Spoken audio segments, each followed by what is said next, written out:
Bismillahirrahmanirrahim. Assalamualaikum warahmatullahi wabarakatuh. Di sini kami dari kelompok kelompok 6 akan mempresentasikan tentang eh, perencanaan desain dari digital line follower eh, untuk proyek kedua. Next.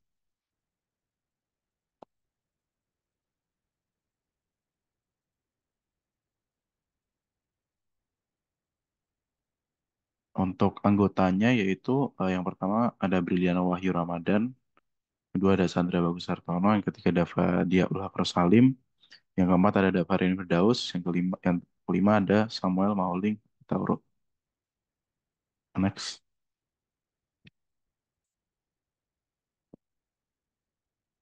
Ini untuk yang pertama itu akan kami jelaskan mengenai sketsa dari perencanaan perencanaan desain eh, digital and follower robot.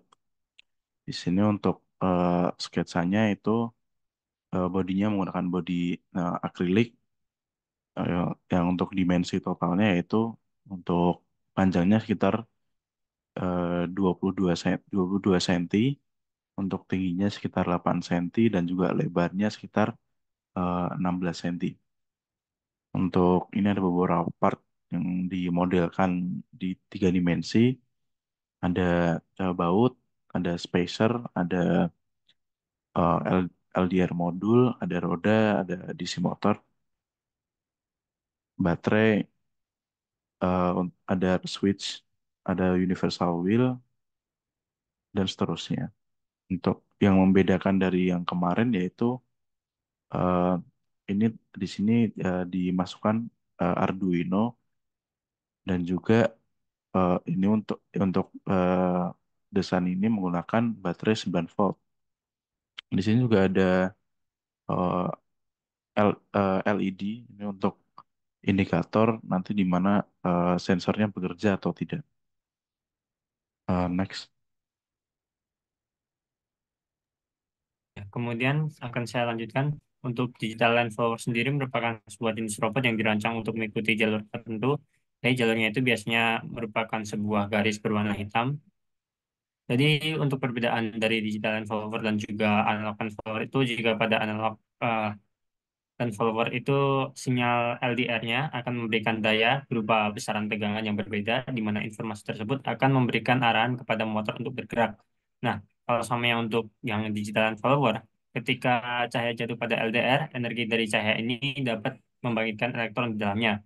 Sehingga semakin terang cahayanya diterima, maka elektronnya juga banyak. Kemudian informasi tersebut akan diolah pada Arduino, sehingga Arduino tersebut mengarahkan lagi untuk menggerakkan motor pada Land Rover tersebut. Oke, next. Nah, kemudian untuk logika robot kita sendiri, jadi cara kerja alat Land Rover kita ini menggunakan sensor yaitu LDR atau biasa disebut fotoresistor juga, dan juga Arduino. Jadi pada saat sensor LDR-nya itu mendeteksi intensitas cahaya yang dipantulkan dari permukaan di bawahnya, garis hitam atau putih. Jadi misalnya misal jika cahayanya tersebut memantulkan cahaya yang lebih sedikit ke LDR dibandingkan dengan latar putih. Nah, sehingga menghasilkan perbedaan nilai resistansi. Nah, resistansinya itu nanti akan diolah pada Arduino sehingga kalau di desain kami sendiri kami memiliki ada tiga logika untuk pergerakan robotnya. Robotnya ini pada saat robotnya ini kan memiliki dua sensor. Jadi ketika sensor pertamanya itu mendeteksi warna hitam, maka robot tersebut akan bergerak ke arah yang berlawanan. Kemudian juga untuk sebaiknya seperti itu, tapi kalau semuanya semua kedua sensor tersebut membaca hitam, maka robot tersebut akan bergerak maju. Next. Kemudian untuk pertimbangan desainnya seperti yang sudah dijelaskan sebelumnya, proyek kedua ini merupakan pengembangan atau proyek kedua ini adalah digital line follower merupakan pengembangan dari proyek sebelumnya, yaitu analog line follower. Pada proyek ini akan digunakan Arduino Uno untuk mengubah input sinyal analog dari sensor LDR menjadi output sinyal digital. Penggunaan Arduino ini digunakan karena Arduino berperan sebagai mikrokontroler. Dan pada proyek ini akan digunakan L298N motor driver untuk mengatur kecepatan dan arah dari motor DC-nya. Nah, pemilihan desain ini seperti yang sudah ditampilkan sebelumnya itu untuk mempermudah proses assembly, di mana Arduino Uno L298N breadboard diletakkan di bagian atas, kemudian sensor LDR diletakkan di bagian bawah bodi di depan, DC motor di sisi kanan kiri, dan baterai berada di bagian tengah. Nah, penempatan ini disusun agar center of gravity dari robot ini itu seimbang, tidak berat sebelah.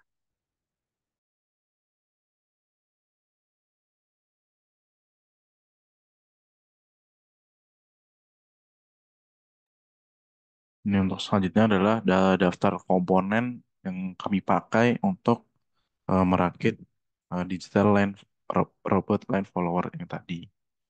Bisa dilihat ada beberapa komponen. Ini yang komponen yang bilang utamanya itu Arduino Uno, ada L298N motor driver.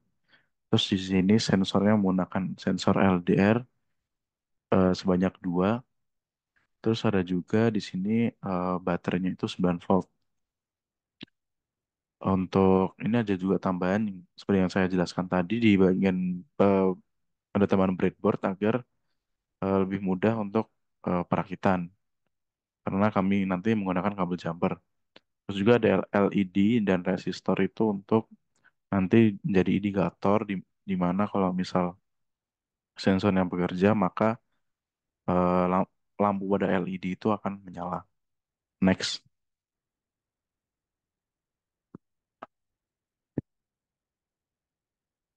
Ini untuk rangkaian dari digital line follower yang kami buat, di mana di sini karena di Tinkercad tidak ada LDR modul, maka di sini kami menggunakan sensor LDR juga ada tambahan resistor 1000 ohm. Ini untuk dari LDR nanti outputnya dimasukkan ke pin analog. Terus nanti dari Arduino, Arduino menggunakan motor driver. Di sini motor drivernya di Tinkercad karena tidak ada L298N, maka di sini menggunakan L293D. Nah, cara kerjanya hampir sama. Cuma ada beberapa perbedaan pin. Di sini ada pin groundnya ada dua, itu sih untuk membedakan. Dan juga powernya itu tidak, kalau di L298 itu kan powernya 9 volt dan 5 volt. Di sini tidak ada tulisannya berapa. Terus ini juga ada, ini juga ditampilkan hasil dari simulasi juga bahwa kalau misal maju maka dua-duanya dari kedua motor berjalan dengan RPM sekitar 137 RPM untuk keduanya. Nah, ini kalau misal bagian kanan itu mendeteksi eh, cahaya terang atau latar putih, maka eh, motor robot akan berbelok ke kiri, di mana motor yang sebelah kanan memiliki RPM yang lebih tinggi daripada motor sebelah kiri. Bisa di next.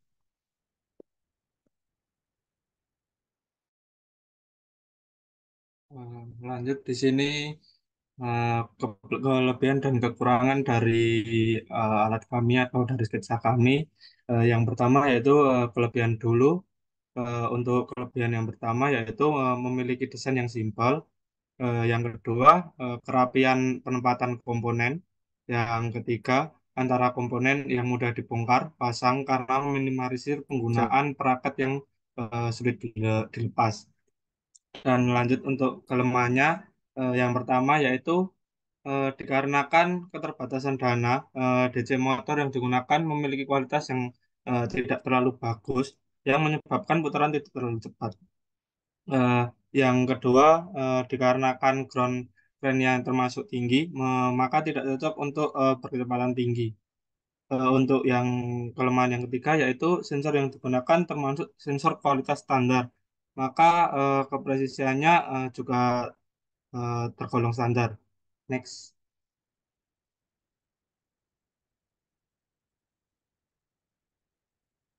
Lanjut di sini proses manufakturnya. Yang pertama proses manufakturnya yaitu pembuatan bodi. Di sini main body memiliki material utama yaitu akrilik sebagai sasis karena harganya yang murah sehingga dapat memotong biaya pembuatan. Kemudian disatukan dengan menggunakan mur, baut, space, dan lem tembak dan juga double foam. Untuk disatukan dengan sensor, Arduino, motor drive, brake motor, dan bracket baterai. eh, yang proses manufaktur yang kedua yaitu bracket motor. Bracket motor berbahan dasar akrilik. Untuk proses pembuatannya juga menggunakan proses laser cutting dan disatukan dengan menggunakan lem tembak dan double foam tadi. Next.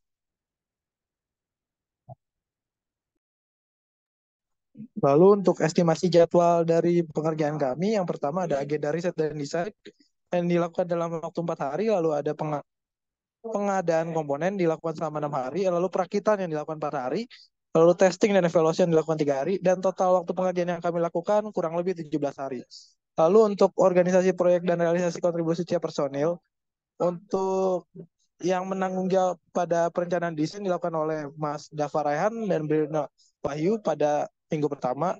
Lalu pembelian komponen dilakukan oleh Mas Chandra Bagus pada minggu kedua. Lalu untuk perakitan dan testing evaluasi ditanggung oleh saya dan Mas Davadia Ulhak pada minggu ketiga.